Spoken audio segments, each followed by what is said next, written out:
irritated and frustrated. Thoughts of being worthless has my ass fixated. For success, or at least just to make it. So my mama can say my son is doing great and no longer have to fake it. When I write, I feel conflicted. Angels and demons, my mind is so vindictive. So I altered my perception and realized my mind racing is what I've been gifted. Finally can control these thoughts and my mind depicted. My depression and anxiety is what had me in prison. So I talked to God and he sent me a message. In it, it said learn from your sickness, that's the lesson.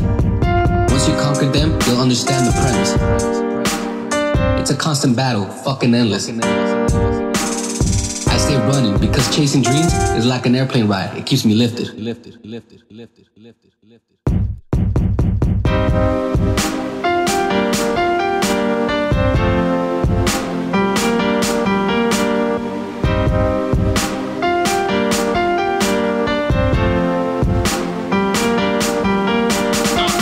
Track like I'm running, these fears ain't nothing.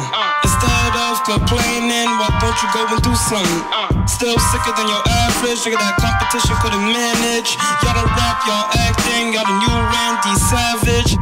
Some of y'all should vanish, the shit you call balls is tragic. Always going, twice as hard, I give you 32 balls, think I'm magic. I'm positive that I'm the shit, that's a negative. If you think I'll quit, I make them stand up, I can make them sit. That's a mixtape, if you ain't get the hint, check it out. It's a classic hit, my confidence is some Kanye shit. But I ain't no Kyle Woods, I'ma run with it. Swear niggas, they have more fun with it. Tell me y'all need to be done with it, just saying. Cause soon I'll turn playing into pain and praying into praise, and I'm running. Every day I'm